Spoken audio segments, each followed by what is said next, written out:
lebih fokus kepada UMKM, go smaller, go short. Kita harus mendigitalkan proses bisnis kita, menemukan new business model yang baru. Kita biarkan kita bersaing di pasar dengan fintech, dengan apa, eranya beda dengan era yang eranya pelakunya milenial dan kemudian cara kerjanya serba digital. Itu juga yang akan kita pikirkan menjadi fokus kombinasi human capital untuk mencapai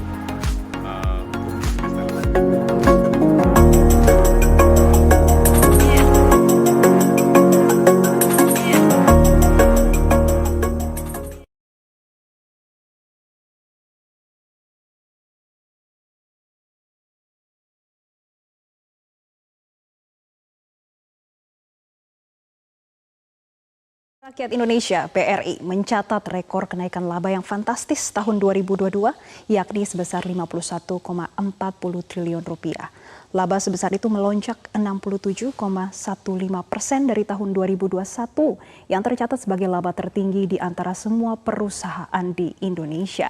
Bagaimana gambaran umum kinerja BRI hingga akhir tahun 2022 dan proyeksi di tahun 2023? Tahun 2022 BRI mampu membukukan laba 51,4 triliun rupiah, itu artinya tumbuh secara year on year 67,1%. Laba ini sudah barang tentu dihasilkan dari balance sheet yang sehat, di mana aset BRI secara grup telah mencapai 1.685,64 triliun rupiah, artinya tumbuh 11,2% secara year on year. Dan aset-aset itu sudah barang tentu dibentuk oleh liabilities yang merupakan kepercayaan masyarakat menempatkan dana di BRI, di mana masyarakat menempatkan dana di BRI mencapai 1.307,89 triliun rupiah, dan itu tumbuh 14,9%.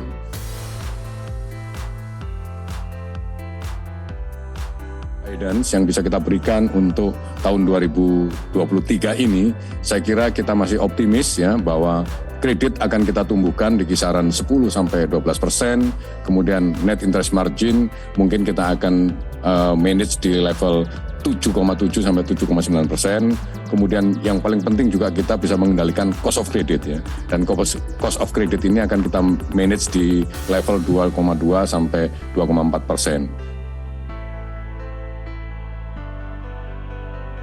Orang semua bertanya, dalam situasi yang sebenarnya belum begitu kondusif, iya memang kita sudah boleh dikatakan pulih ya dari dampak dari pandemi. Situasinya masih sangat menantang, tapi kenapa BRI bisa berhasil membukukan laba yang begitu impresif ya, 67%, dan mungkin bisa saya sampaikan bahwa keberhasilan ini terutama ditopang oleh keberhasilan BRI melakukan transformasi ya, terutama transformasi digital dan juga transformasi culture yang kita fokuskan untuk mentransform sisi liabilities di struktur pendanaan.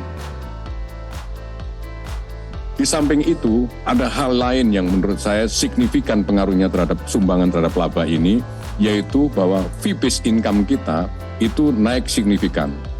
Dan selain naik signifikan pertumbuhannya, tetapi juga fee-based income kita itu juga porsinya terhadap total pendapatan itu naik. Dan itu dicerminkan bahwa selama 1 tahun 2022 itu BRI mampu mengumpulkan fee-based income 18,8 triliun rupiah. Dan itu artinya tumbuh 10,16% secara tahunan. Sehingga fee income rasio fee-based income terhadap total pendapatan naik menjadi 11,37%. Dan kemudian dari mana saja fee itu di-generate? Antara lain dari keberhasilan kita melakukan transformasi di digital, terutama digitalisasi transaksi melalui super app kita yang kita sebut. Dan BRIMO ini sekarang sudah dipakai oleh 23,85 juta user dan volumenya mencapai 2.669 triliun volume transaksi yang BRIMO ini.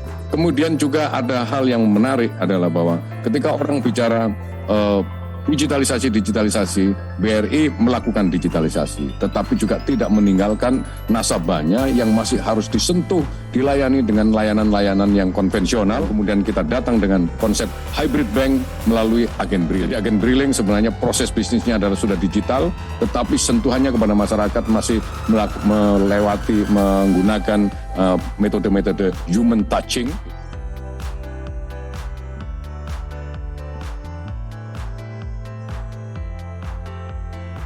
Dan kemudian itulah agen briling.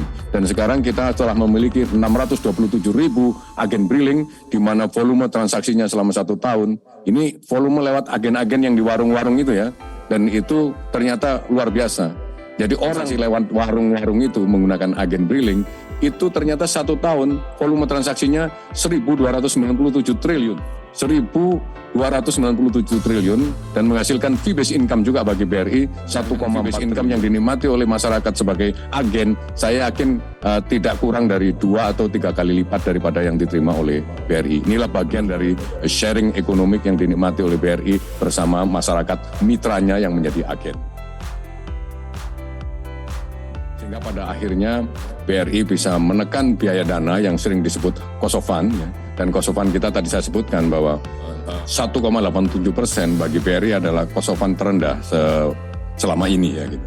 Dan kemudian juga struktur pendanaannya kita perbaiki sehingga sekarang 66,7% dana BRI ditempati oleh dana murah yang sering disebut KASA, current account, saving account. Dan rasio KASA 66,7% inilah yang kemudian memperbaiki cost of fund kita yang tadi saya katakan menjadi 1,87%.